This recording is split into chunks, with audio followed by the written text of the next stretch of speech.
Sunday, Monday, Corey days. Tuesday, Wednesday, Corey days. Corey Day. What a day for YouTube. This content is ours. Scoop along with me those Corey days.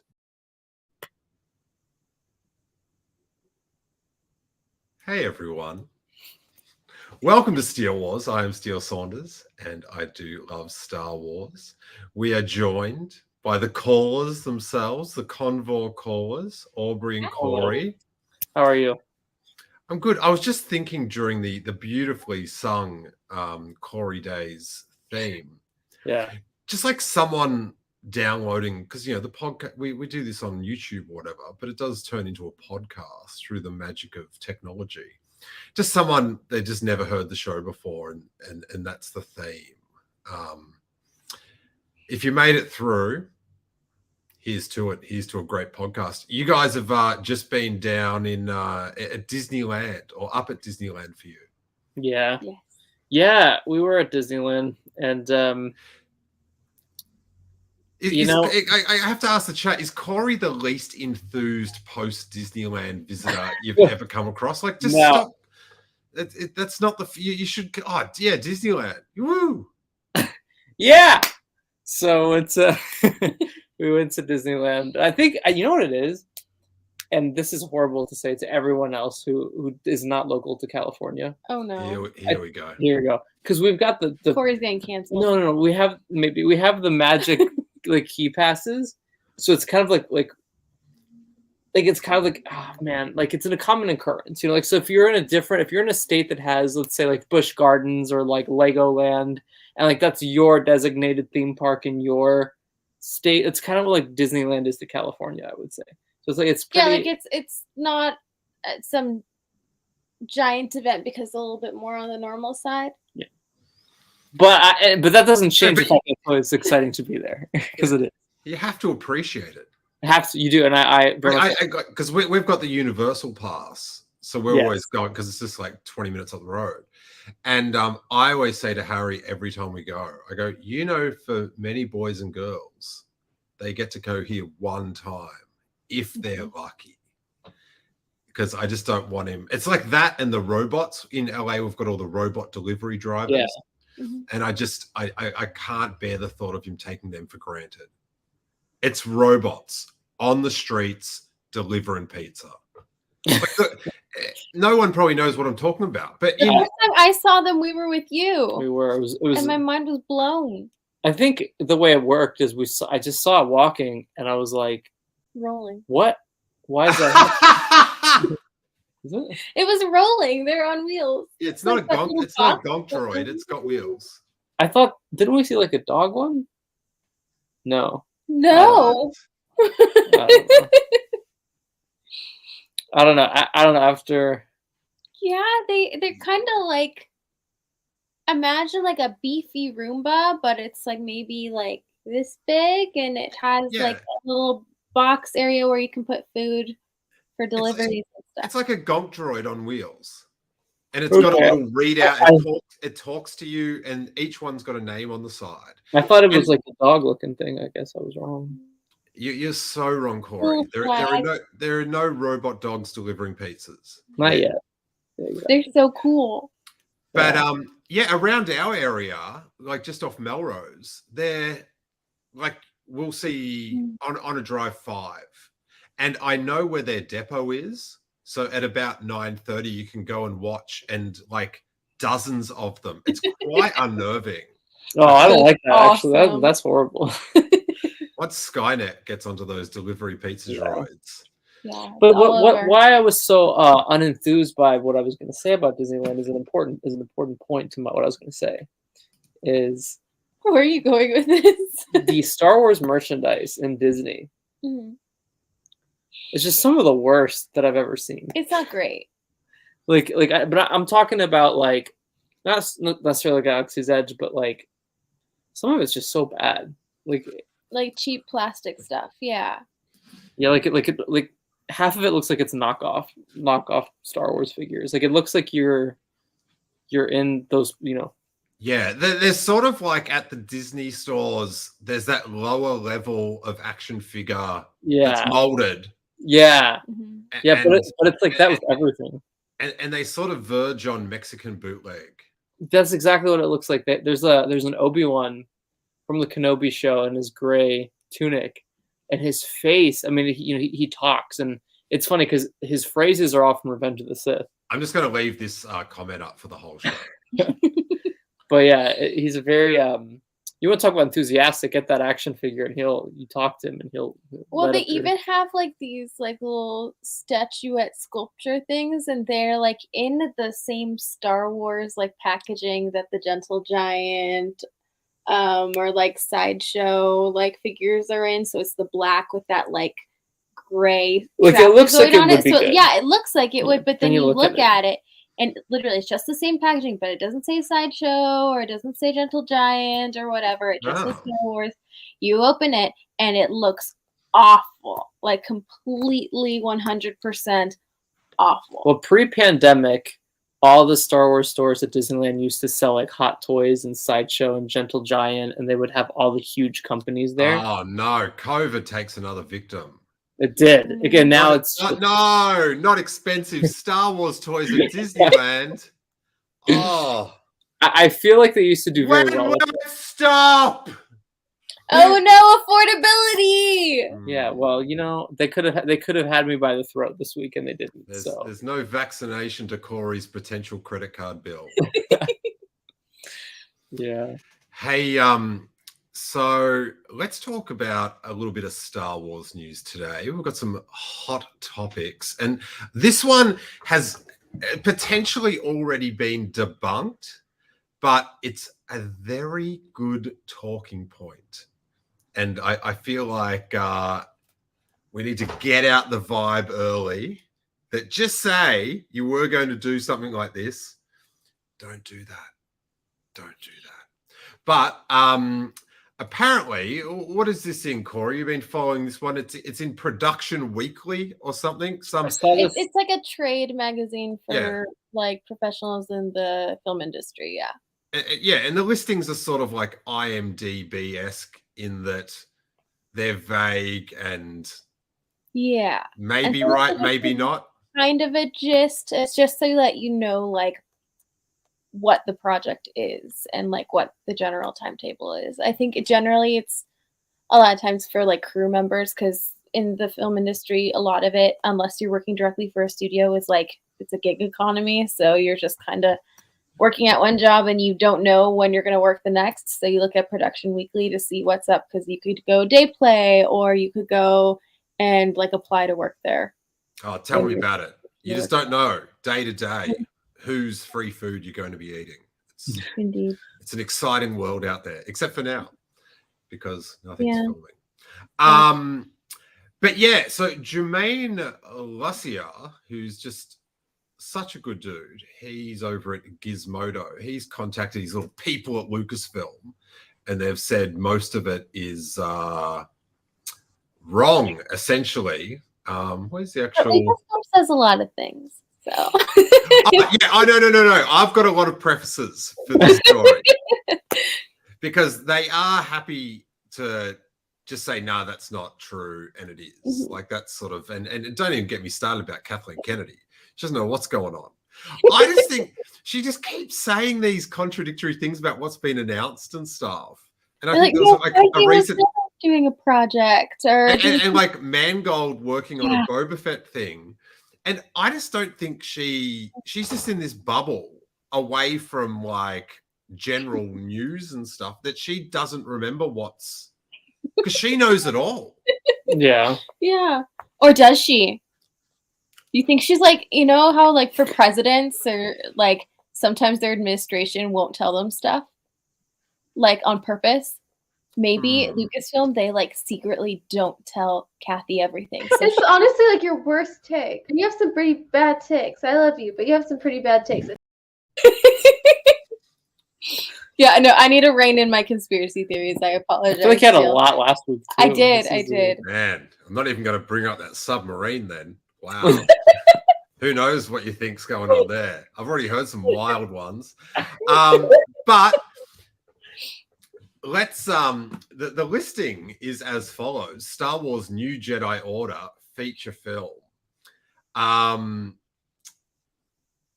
It does, like, just that the title's in there, or it just does seem like it's a bit someone else has pasted it in to make a listing.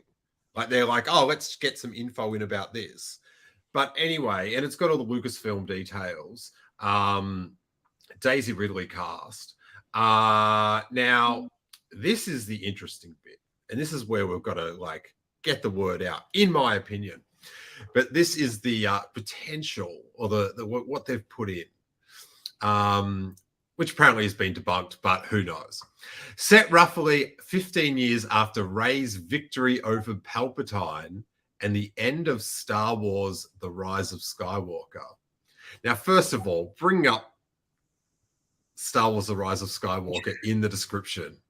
Does seem foolhardy, maybe, I don't know. But anyway, the sequel delves into Rey's, it says sequel as well. It says it's a sequel. So that's Star Wars Episode 10.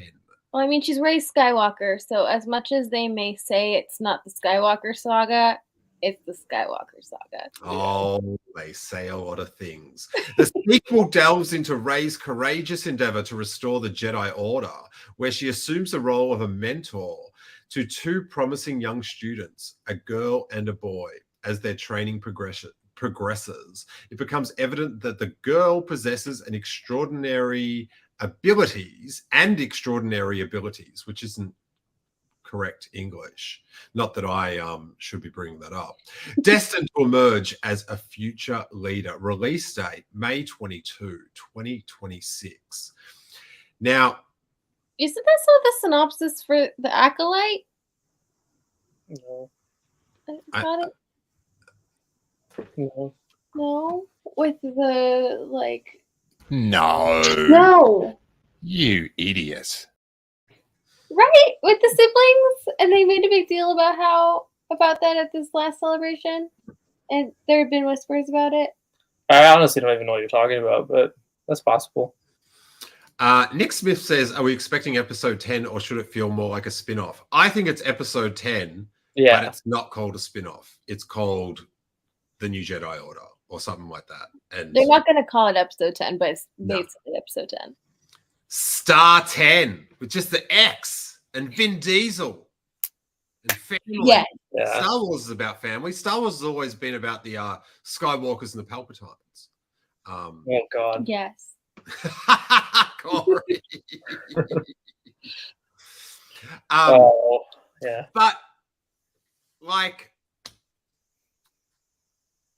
this may or may not be true, but I feel like I'm warranted. I just want to get an early shot out there, and it's worrisome because for me, doing another story where the main Jedi are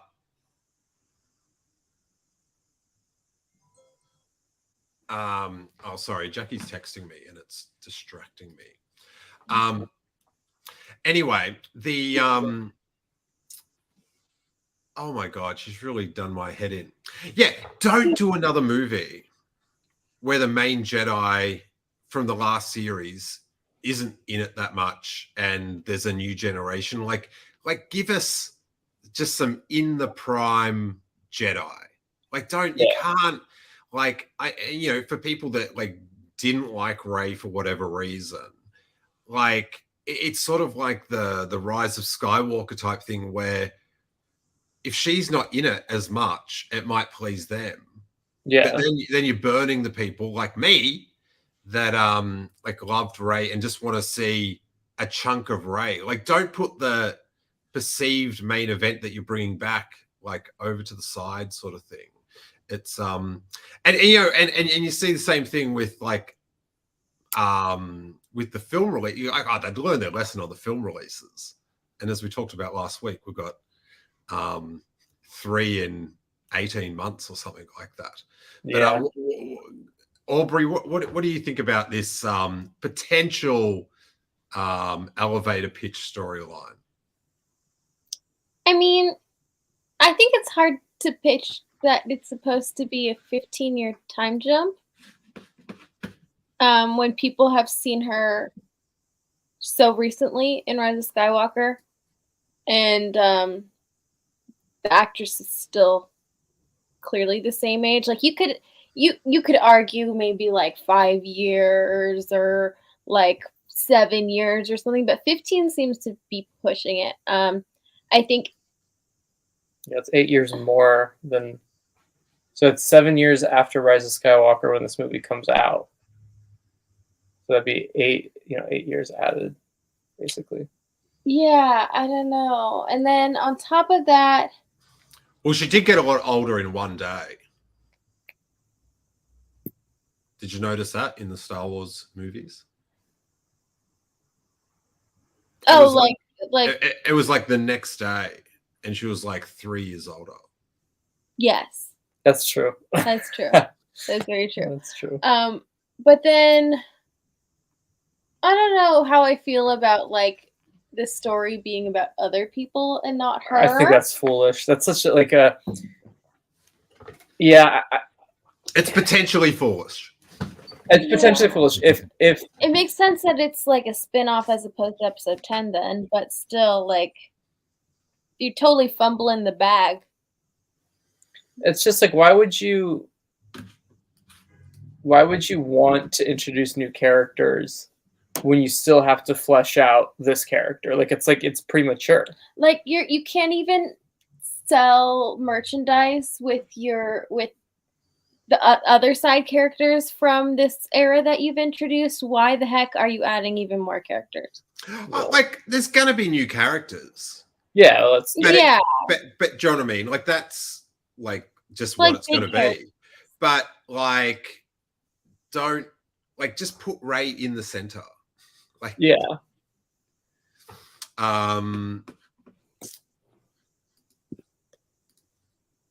Nicholas says, won't be far off to be fair. Rey is 19 in The Force Awakens, The Last Jedi. So 15 years on, she would be 34 or 35. Okay, but there's a time jump between TFA, TLJ, and Rise of Skywalker as well. It's only like 2 years. Like, is it only 2 years? Yeah, I'm pretty sure the whole trilogy happens within 2 years. That means we're supposed to believe that she's like pushing 40? Actually, I think it's just a year. Between The Last Jedi and The Rise of Skywalker, it's a year. Anyway, it doesn't matter how old, the age isn't the thing. Yeah. Like if she's 5 years older in the movie or not, if she's not in the movie, that much. Old is she's supposed to be 37. Like I can't look at her and think, oh, you're almost 40 after just seeing you when apparently you were supposed to be a teenager. You find out that half her scenes are with Rose Tico, so she's not even in the movie. Yeah, I don't know. It seems I always find it a little bit interesting too that Joel says the sequel trilogy takes place only within a year. That's a few people were saying within a year. That's what I thought. Yeah. Well, it's interesting to me that it still is interesting that Disney or Lucasfilm is starting off a whole new era of Star Wars movies with a sequel to the sequel trilogy right off the bat. It's definitely a choice. An interesting move.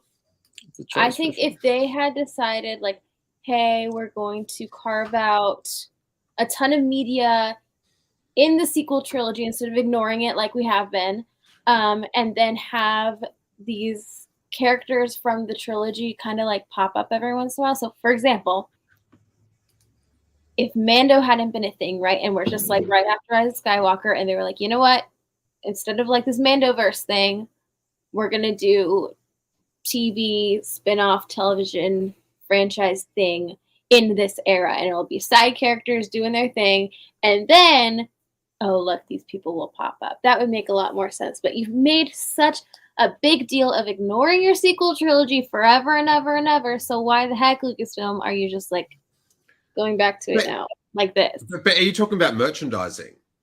No, just in general. Like they've kind of ignored the sequel trilogy. It's like Lucasfilm wants to go back to the original trilogy all the time, and then especially the prequel trilogy, right? I mean, we did just come back from Disneyland that has a whole park dedicated to the sequel trilogy. Yeah, but it came out before Rise of Skywalker. Yeah, I mean, I think in retrospect that the money men, the bean counters, regret that it's set there. I would agree. I do think they're. Yeah, I think we've seen a lot of original trilogy and prequel trilogy stuff because I think they've realized that's what sells the most. Then why go back to the sequel trilogy then? Again, just like let it be. It didn't work. I think they should. I mean, I think they should go back to the sequel trilogy. I just wouldn't do it off the bat. But they are doing it off the bat, and then they're making. But I don't know. I think it's a good. Like, own it or not own it. The 3 films I think are a good combo, and I feel like the Mangold one's going to take the longest. And then the Filoni one's sort of got it's sort of like it's going to be a big thing because of that. But I don't mind the first one coming back being the Rey one, if it is. But I guess we. I would have started with the Filoni one. Yeah, I think everyone is that. But they might need the extra time again because they've got to put in other shows to fill it in. Yeah. I think if Disney feels like they can go back to the box office with a sequel trilogy spinoff and like totally start to own it again, they're sorely mistaken. Yeah, it's not gonna happen. Yeah, They should have if they do a good go off of the Mando stuff and done Filoni's one first. I think they should just give just a hardcore awesome Jedi Rey like adventure. Just the so you guys don't I and you know the other thing is we're jaded is people are used they're used to paying to go to the movies to see Rey. Do you know what I mean? Like the Filoni thing is like it is off the I definitely think there'll be people with that where it's just like, oh yeah, I just gotta wait. Just gotta wait for it's on the thing. Like more so because it's part of like those characters. I'm not one of those people, but I do think it's there. Now, Corey, I wanted to bring this up, buddy. Yes. There was a controversy online. This is exciting. That you made me aware of. Yeah. Dumbest thing I've seen for sure. And it's Ahsoka's crossing her arms too much. Yeah, so for some reason, there's been an outpour of craziness in the Star Wars community throughout social medias. Yeah. A lot of people, and again, a lot as in the very few that are just a little bit, And so it's just a picture of Ahsoka crossing her arms in the, previews for the Ahsoka show. Now, every time I see an image like that released, my media thought is, oh, that's Ahsoka because that's a trait she has, so it makes sense. A lot of people, not a lot of people, but the select few are saying that it's ridiculous. That's all she does in live action, blah, blah, blah. Clearly haven't watched the trailer. Clearly haven't watched any episodes of her throughout the show. But it's been a thing. I just thought it was kind of goofy. I thought I'd bring it up. Well, these GIFs I've got up on the screen, the Jedis, they love a crossed arm. Mm-hmm. They're all busting it out. I just think, is it because of the promo shots? I could understand the critique of all these promo shots are boring. Even that. If that was the because quite often they don't spark imagination. It's just it's Andor against a concrete wall. Yeah, no, exactly. Yeah, no, because that I understand, but the promo shots are always exactly the debate of this. Well, no, because people were saying this is not who Ahsoka is. This isn't a good adaptation of Ahsoka from animation. It's it's the perfect adaptation. It's I think adaptation. I think Rosario Dawson does capture Ahsoka's essence perfectly. So I don't. No one can cross their arms quite like her. That's right. But not just that, all the traits. People were like, oh my gosh, this show is gonna be so terrible, and jumping to these insane conclusions just because they saw a frame of the film. I did see like that. I do see the arm cross photos of Rosario Dawson and go, oh yeah, classic Ahsoka. Yeah. Mm-hmm. It does seem like in the cartoon she did do it a lot. But But I also find with Ahsoka, there's one of those areas of fandom where there's like an intense passion for certain traits or whatever that I don't quite understand or have the time to divert the energy to. Like, do you know what I mean? It's sort of like, oh, people get really worked up over that, and I couldn't even be bothered looking into the ins and out, like the 2 and the 4, or why everyone's like loves or hates an author. Like, it's just sort of like, it's not going to help me at all. Yeah, it's kind of, I ignored it for like, because it's been going on for like 2-3 months, and it's like, whatever. But the other day I thought it was funny because somebody finally tweeted out a picture of all the different times Ahsoka's like crossed her arms in the Clone Wars and it's tons, and in Rebels, and then put the, it's such a stupid thing. Like, it's the entire, even the fact that I brought it up is stupid, but like, it was funny. It's a funny thing. No, there were people like trying to cancel one another because of their opinions about Ahsoka crossing her arms or not. Very goofy. It was very goofy. Interesting. What was that? Very ironic that a crossed arm, it's sort of like a cancel sign. Yeah. Yeah. It's interesting for sure. It's interesting for sure. Hey, so this is what I was going to talk about before we started the show, and then I was like, oh, we'll just talk about the show.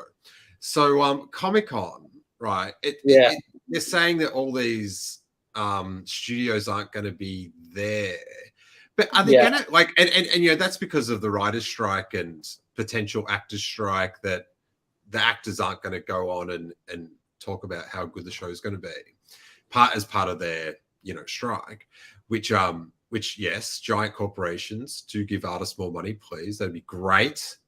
Because, bro, I haven't had a free meal for months. It's going on now because of this strike. It's horrible. It's horrible. Starving. But anyway, so Marvel and HBO and that are, but is like Lucasfilm going to have their stand and stuff?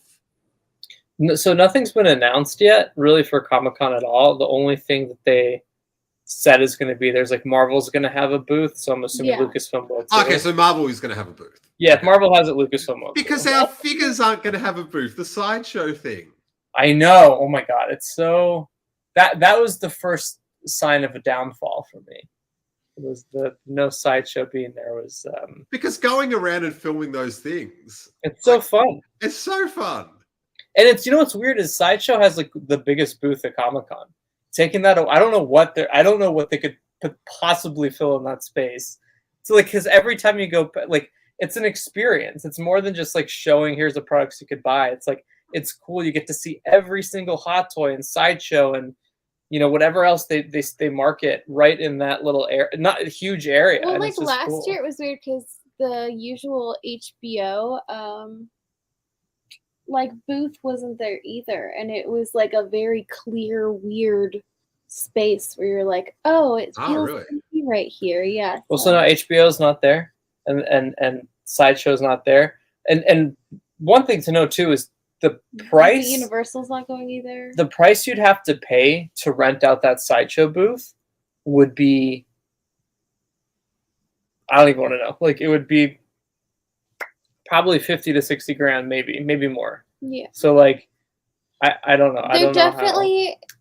So the way it works is, most of the studios are not doing actual panels, but they will still be on the convention floor because the studios can still do stuff no matter if like talent or crew on production side or anything like that are striking. However,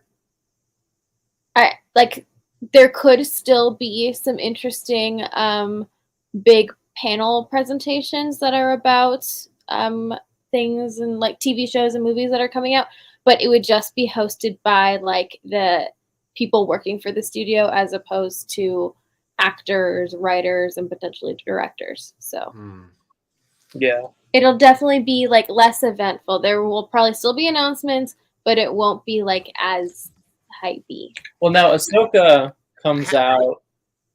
Oh, good. No, you go, Corey. Ahsoka comes out about 4 weeks after Comic-Con, which is usually around the time that Lucasfilm starts to market their shows. So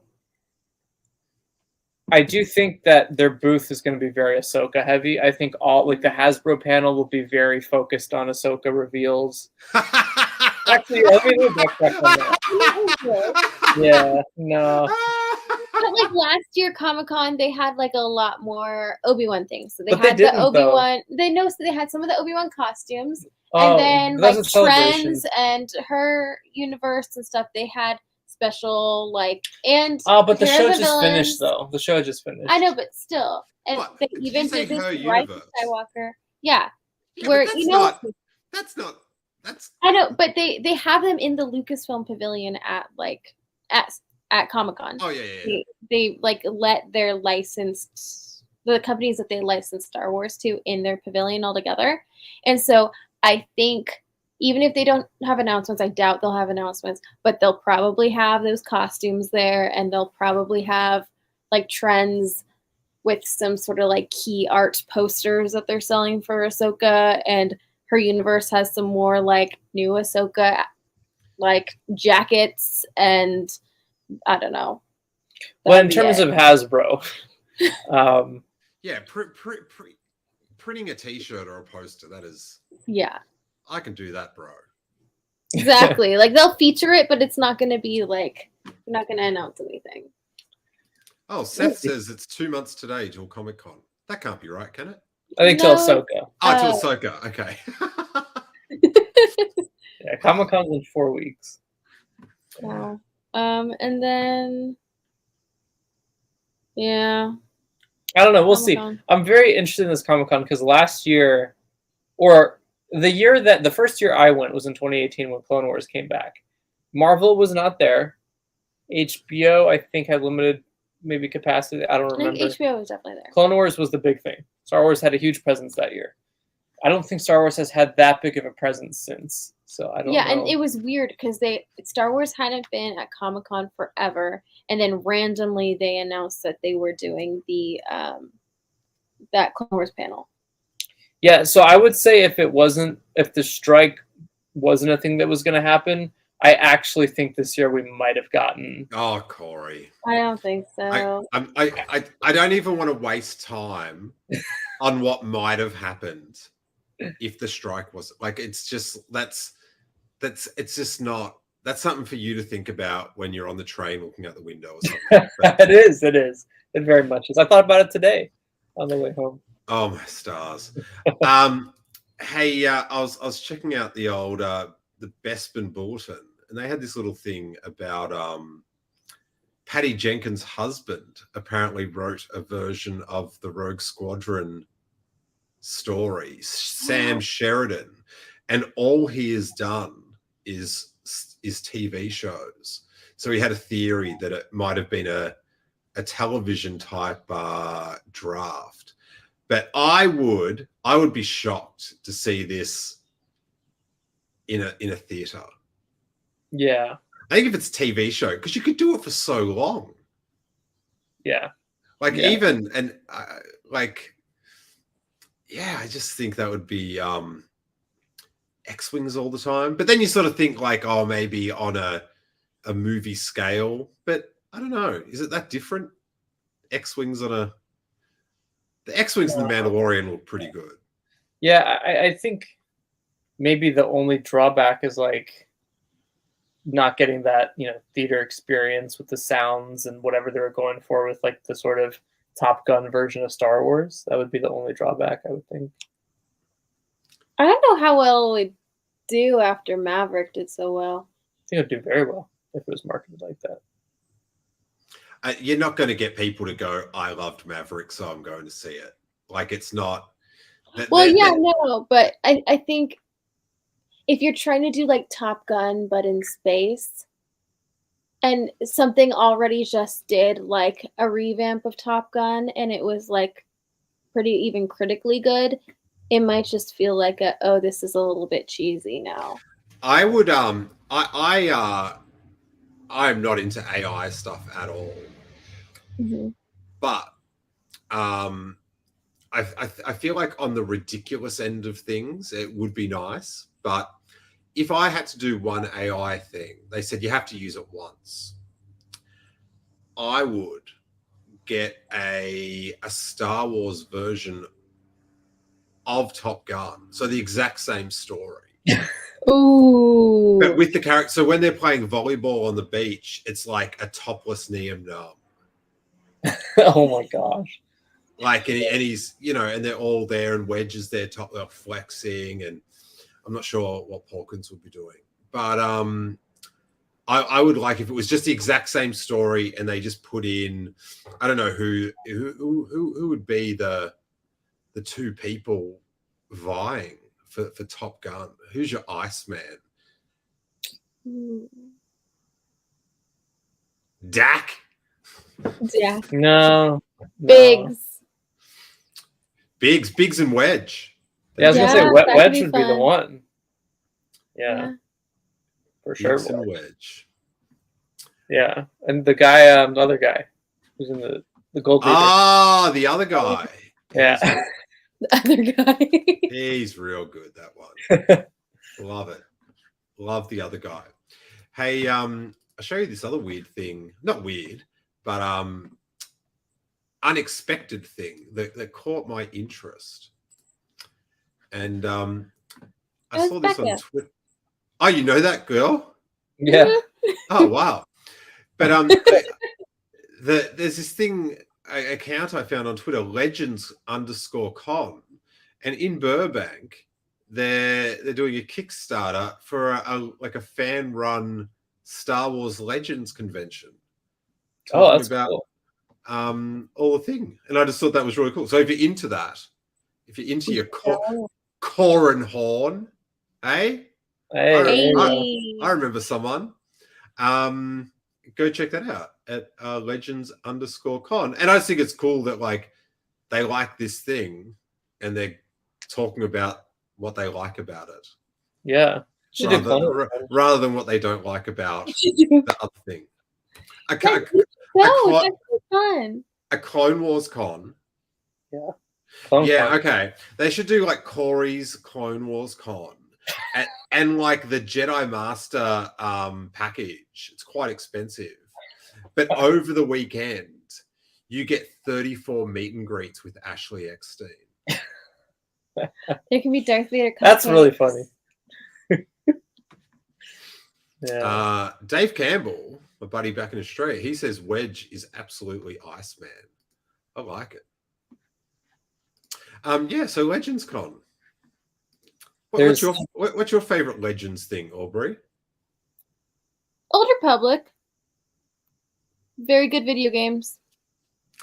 So it was the video game, not a book. Because I instantly go to books. Okay. Well, book-wise, you are correct. By your definition, you are correct. But yeah, I like the Legacy era, but that's comics too. What's Star Wars Legacy? Is that 100 years in the future with Luke Skywalker's like grandniece or something? I think it's grand something son, Cade Skywalker, and so it's Cade. It's Star Wars but the future, and there's Force Ghost Luke, and it's awesome. Really? Mm-hmm. Well, I believe I'm pretty sure. I believe the rule in Legends was you were not allowed to kill Luke Skywalker. Well, but the way they got away with it in Legacy was that because they said it's so far in the future, it wouldn't make sense for Luke to be around anymore. So then he was a Force Ghost, so that was the workaround. It's really good. It's fun. It has they did this like crossover event where there were, I think, 3 different comics going on at the same time. So there's one in the Old Republic about a Jedi named Zane Carrick. There was another one around the original trilogy, and then Legacy at the same time. And they did the Vector event where there was like this Old Republic Jedi who ended up in like a stasis pod. And so like that week, if you read the comics, you'd like be able to follow her storyline because she went from being in the Old Republic to the. But she's frozen the whole time. Well, no. So Vader takes her out of stasis and then puts her back in because she has like this curse and it's like a whole thing. And then she ends up in the Legacy era as well. It was so cool. It was so bad. You would have loved it. It's like that. That's like that they came up with a comic book, and they probably have, between Empire and Jedi, where Han gets unfrozen then refrozen. No, okay. So, but the thing isn't there a story where Princess Leia gets frozen that they just did? I don't know. Or is it Boba Fett loses hand and then gets him back? Yeah, they did. Still sounds better than. But the reason she has to be in stasis is because she has like this talisman that has a Sith Lord ghost in it, and she's the only one that can like contain the Sith ghost, or else he'll like wreak havoc on the galaxy. So she has to have it on her, and she has to be in stasis, and that's the only way to like keep the Sith from. Aubree, you have this. It's so cool. You have this unique ability. To enthusiastically make something sound worse. Like you're like, oh, but she has this talon with like a Sith devil, and it's just like it's so cool, Steele. Oh my gosh, I think you would love Legacy though. No, you would not. You have Darth Krayt, who comes from he's Osheret Het. He's Osheret Het. It's from like. Does Krayt face Cade? Yes. Krayt. Oh, it's with a K. He's a Clone Wars Jedi who ends up. That is very 90s. Stuck in like the maw, in this like place between life and death and the Force, and so he just stays there. So then he doesn't age, and so then he ends up in the Legacy era, and he's a Sith this time. I know it sounds so dumb, but it's so good. That's where you have Darth Talon, the red Twi'lek. Oh, okay. From Legacy. Yeah, that whole frozen and getting like Fry in Futurama. That's a horrible device to get this character through all these comics. It's what? It still sounds better than Mando season 3, so I'll take it. It's good. It's acclaimed. There is an Obi-Wan Kenobi comic coming out. Oh yeah. And I have an update on the top Star Wars Obi-Wan Kenobi trading cards. I have an update. I've seen all of them, Steele. What? I've seen all of them. How? They've been out. I watched a YouTube video on a collector opening all the because before I invested, I wanted to see. You should have done a reaction video to watching the video. So I watched somebody opening all the packs and can confirm that they are the exact images you thought they would be. Awkward close-ups. Nothing. Not of us. But the comic will be interesting because this, the person who does the comic book art for this line is an infamous tracer and traces from frames of things. Oh. Yeah. So we could be in the comic. It's possible. Oh my god, that would be something. Bring on the tracer. That's the only way I thought I'd be able to get in there. Hey, I'll tell you this really weird thing that I've totally forgotten till now. I wonder if I've got it on video. Remember at Celebration, and it was before Kenobi got screened, so we were still all secret, some more than others. But there was this sandcastle at Downtown Disney. Yes. And it would change every day. They'd totally rebuild this Kenobi sandcastle. Mm. Yep. And there was this one because because the show hadn't come out, and so I didn't know what frames of mine would be used, and because I carried this rug around the whole time, and there was a character in the sandcastle carrying a rug. Do you remember seeing this? Yeah. Let me find it. I remember we were looking at it, and I was like, I think that's Steele. You sent a photo to Steele, right? Yeah, we were I'm pretty sure that's Steele. Just they've crafted him in the sandcastle. Let me find it. I should still have it on my phone. I've got some of these cards up. Heroes. Yeah. It doesn't really have. I need more photos. Wait there. So what were you going through when you were watching these this card opening, Corey? Denial. Yeah, I think we found it. Okay, so let me see when this was. This was on. This is May 4th. This is before. Let me see. Yeah, I was there on May 4th. Yeah, I think might have been the one during Celebration. They changed it a few times.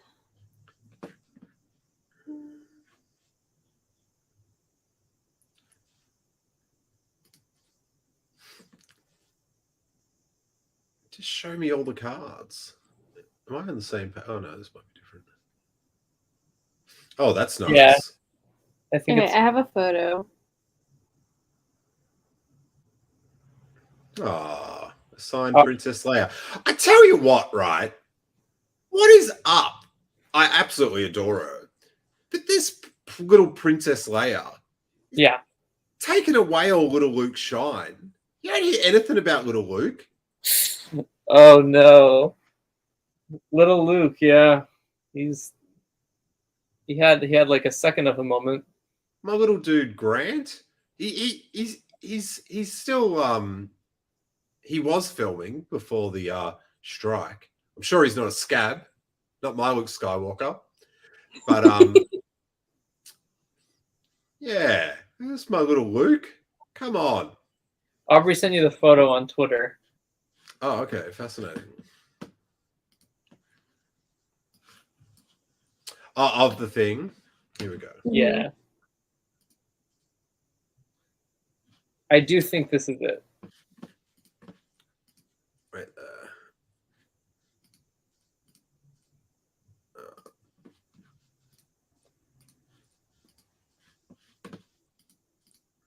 So what we have here is a sandcastle.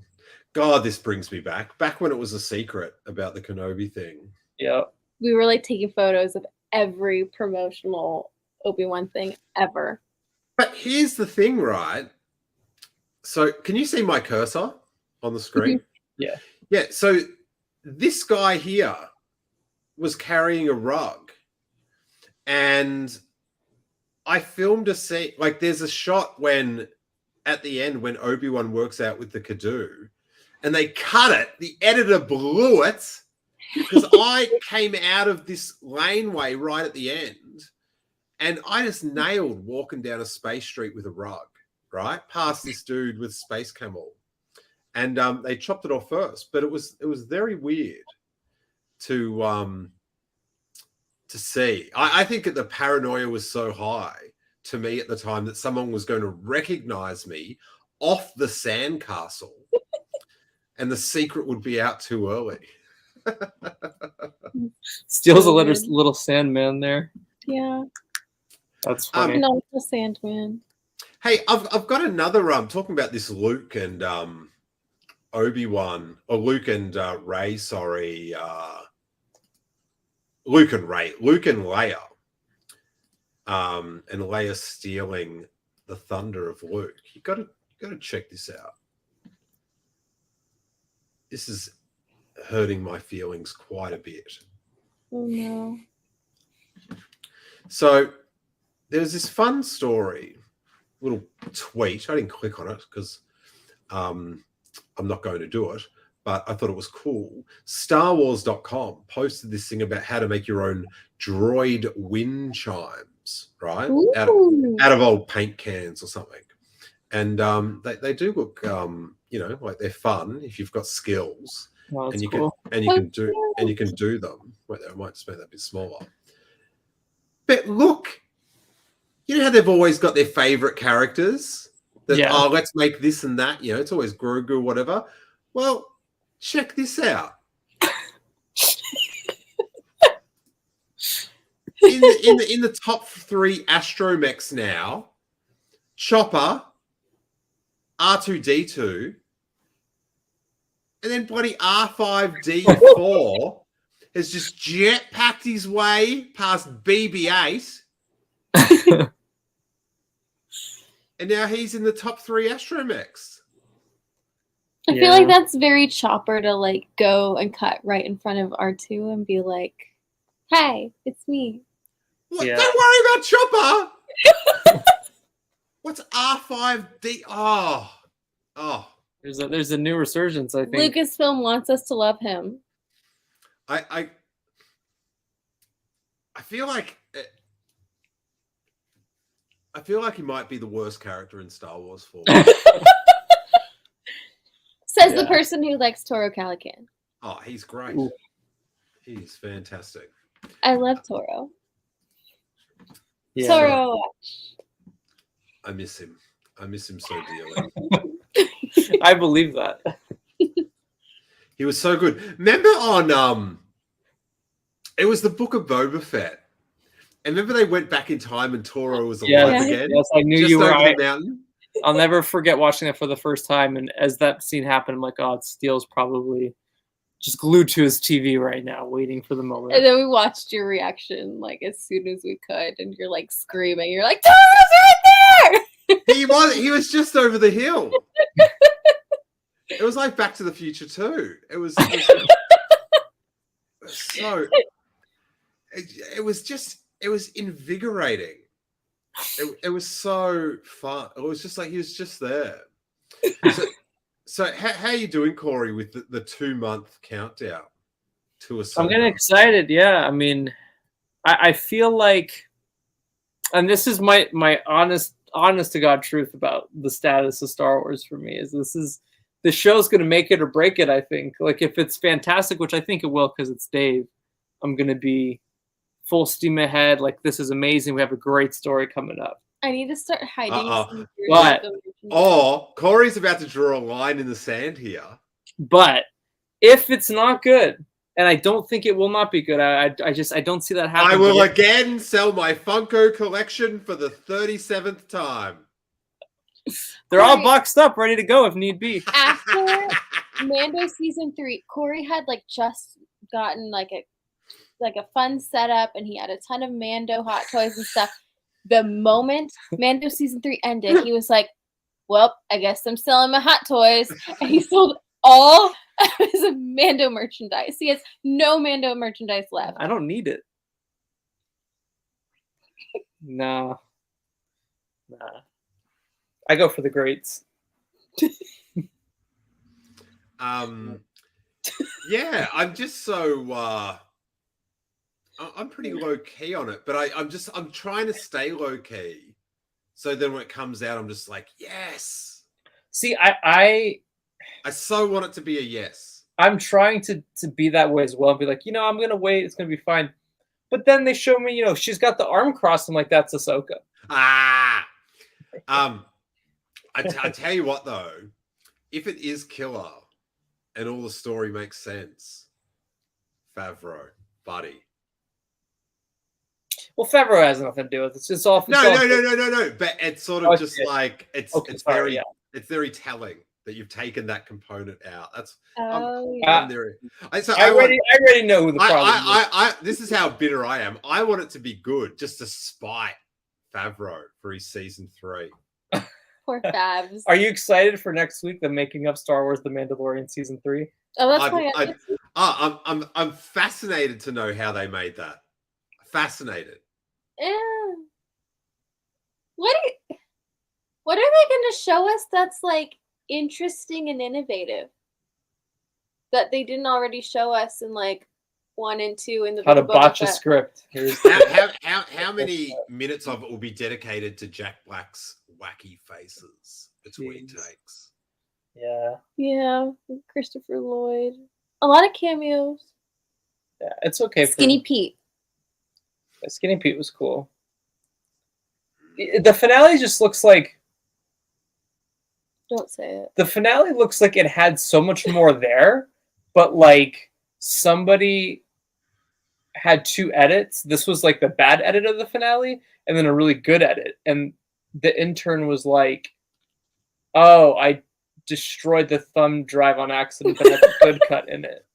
So this is what we have. Well, didn't Katie Sackhoff and Giancarlo Esposito say that they filmed way more scenes that they were actually really excited about? Well, Giancarlo Esposito, one of the best actors of our generation, like no doubt about it, was given such a terrible role in the show, but which could have been great, but he talked about this on an interview the other day. He's like, yeah, I haven't heard anything about The Mandalorian season 4.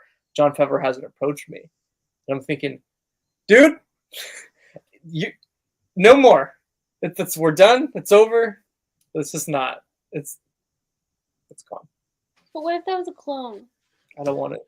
Oh, Aubree. No, but watch it. No, I really think of the level of story writing right now. There's no level of story it's writing totally right now. he's totally a clone. Like, I'm setting my expectations low. My expectations are low. No. I won't be disappointed if my expectations are low. My expectations are so low for the Mandalorian. You guys will be devastated. I'll just be like, yep, I figured. I won't be. I wouldn't care. If he comes back and he's like, that was a clone, I'd go, dang, that sucks, because he still sucks. Hey, let me tell you something. let me ask you something, Corey.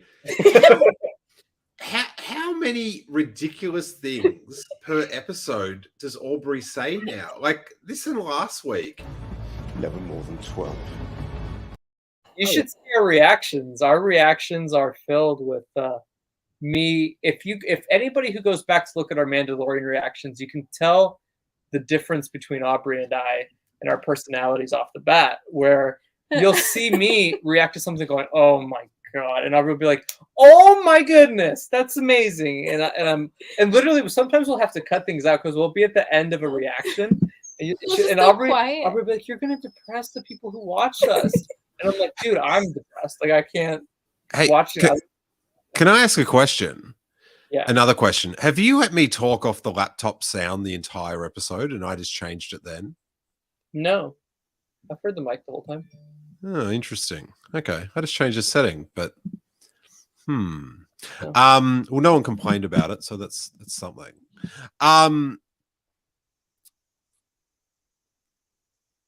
What? David Campbell, I urge people to watch season 1 next to season 3. No. Season 3 is the stronger of the. No. Wait.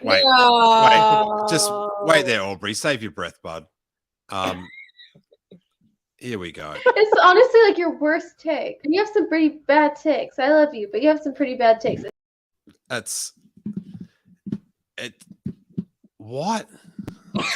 That was worse than the take that I was talking about in that clip. And that take was Corey saying that the Clone Wars movie is better than Phantom Menace. Okay. Josh says I sounded fine. Now I'm a little louder. So there you go. Yeah, I can't even like David's a very nice guy, but I have to after read. I'm just like, are you all right? Like, because 1 and 3. Come on. Season 3 reminds me. It's like a colonoscopy, right? Like you're not. Okay. Next topic. That's enough of that. Jeez. This is a really good analogy coming up. God, go on a Raj's podcast if you want to talk about stuff like that. Honestly. All right. Well, anything else going on in the world of Star Wars? Ahsoka's in 2 months. I think it's gonna be very good. I'm very excited. I think at the very least it could just be good, and that'll be good enough. I guess. Star Wars Hunters is still not out. It's officially been a year since ObiWan ended. Yeah, do we have any 2-year retrospective about shooting Kenobi and 1-year retrospective about Kenobi being out? Well, I look forward to finally putting out some of the hours of footage I have. I have a lot of footage.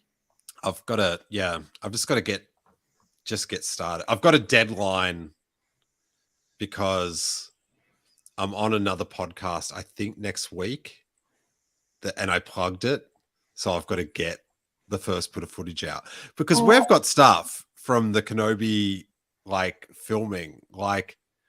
I've got it's like a court case. I've got recorded phone calls with Corey.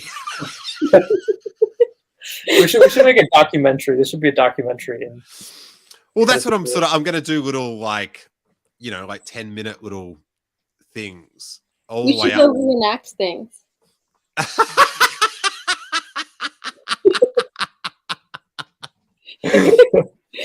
That would be good.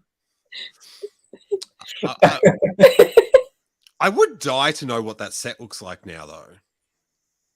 Yeah, I don't think it's The quarry? I think it's gone. You reckon it's just flat? Yeah. Man, that's sad. More than likely. All right. Well, wait there. I'll type in Star Wars into Google. This is always great. This is always good. What's the Hasbro ComicCon exclusive? We don't know yet. Oh, really? Yeah. You know what we got to do? What we will do is Steele, because we do this every year, we'll do a breakdown of all the exclusives once they announce it all. Because there was some ripping good times in years past when we've gone over their exclusives. Corey's trying to drag me to the Hasbro panel for this year. Oh, what? You don't go to the Hasbro panel? Yeah, it's the best. There's always other things I want to go see at the same time. No, there's not.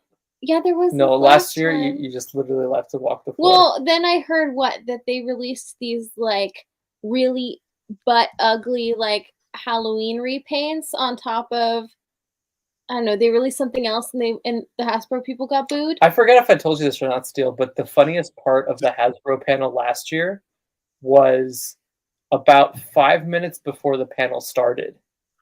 Hasbro accidentally tweeted out every single reveal that was supposed to happen at the panel. So I'm on Twitter. I'm right next to Dom. I'm on Twitter, and I see all of it on my phone. It's all in like the squares. So it's like 8 photos of like 5 figures per square. You just see all of it.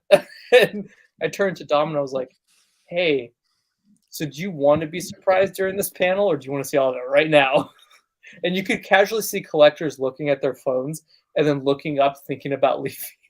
You said you saw people leave. I saw people leave, and too. people were booing during the panel as well. Yeah, there was an occasional booing, but there was a lot of cheering. What sort of stuff? Well, that's why I think it's so fun to go to. I am interested to see what figures are going to come out. Oh, we have to do it. But hearing the cheers and the sighs and it's incredible. It's incredible. We've talked about this before, but I'll never forget the stunned silence at Celebration Anaheim when they announced the HasLab as Reva's lightsaber. It was just like they had this crazy video and stuff, and then afterwards it was just like, what? Like, shouldn't this just be a normal product? Like, it's just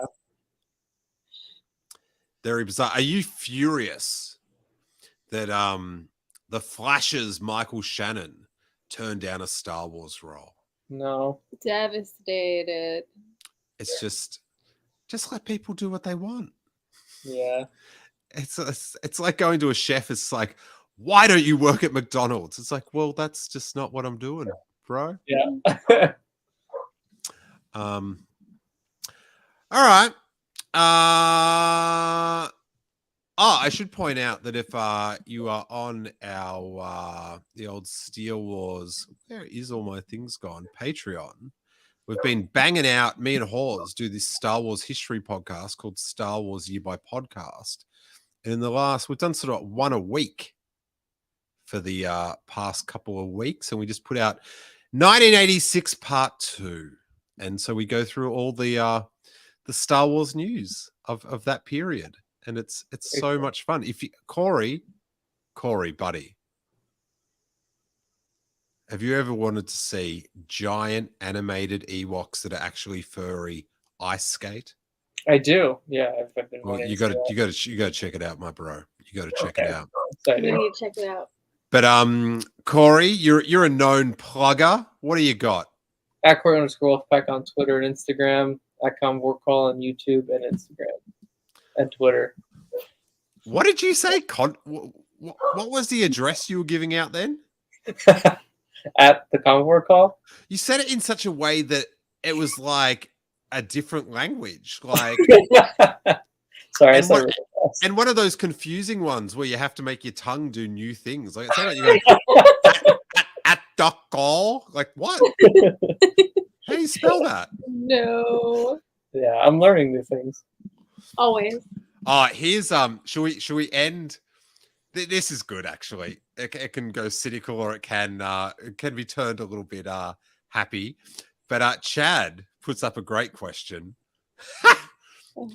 It will not be a failure. I'll tell you that right now. Rumor is that it won't be a failure. What failed HasLab product will be announced this Comic-Con? What's the rumor? I'm not aware of this. The rumor is that it's going to be the Ghost, and it's going to come with each tier is going to be a vintage carded Rebels character.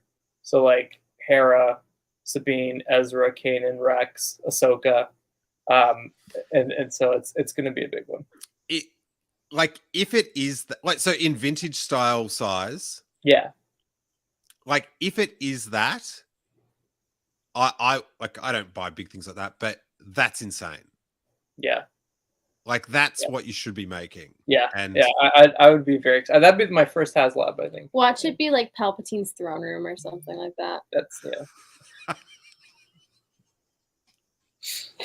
Everyone's excited for the Ghost, and then they announce that. And they're like, and here's the new thing for you army builder lovers out there. Yeah. Yes, I can't wait to be there.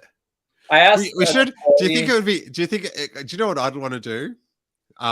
It might be a bit. I'd like to be at the back of the room doing a live commentary on YouTube while it's happening. That's I want to do that. Almost like a sports commentary where you're talking about like the way that things are being announced too.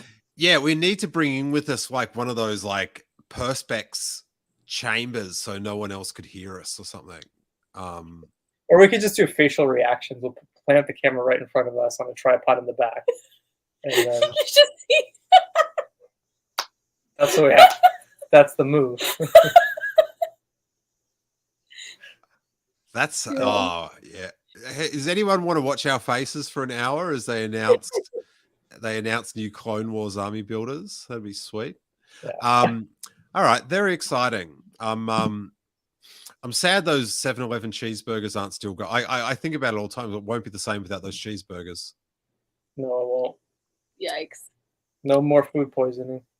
We never. Did you get food poisoning, do you think? I'm sure. I don't think it was food. Yeah, that's true. So I don't think it can count. Hey, I agree. Hey, it may have had poison, but bro, it wasn't food. They were so good though. It was. All right, so that's in a month. We'll have to speak after the show about the arrangements. All right, Aubree, do you want to say the website address in an understandable manner before we go? Yeah, you can find us both on at the Convor Call on Twitter, YouTube, Instagram. You can find Corey at Corey_Wolfpack. You can find me at Dreamed of Magic. And then I do Lord of the Rings stuff on our YouTube channel, and I'm also an editor for Streamer Entertainment. So if you want to read Outlander reviews, then you should check out my stuff. Yeah. Oh, hey, I'm going to show you something. I'm not sure if you've met him before. Have you met Max the cat? Oh, hi! Hello! Oh, so fluffy. Yeah, he's going to get a lot fluffier. He's had his little lion cut. Oh. Look at the little Ewok. Yeah. Oh. Hello, Aubree. Hello. All right, hop down there, Maxie. Little Max Rebo. All right. Well, Corey's gone. He's back. That's fascinating. Somehow, Corey has returned. That's how you end it. This episode clearly has gone on long enough. So may that force be with you. Sunday, Monday, Corey days. Tuesday, Wednesday, Corey days. Corey Day. What a day for YouTube. This content is ours. Scoop along with me those Corey days. Corey, Mhm. don't walk out of the exit of the just a bit of bloody professionalism, mate. Just stay there. All right? Okay. We're on YouTube. Get it right next week, mate. I'm drawing a line in the sand, buddy, with you.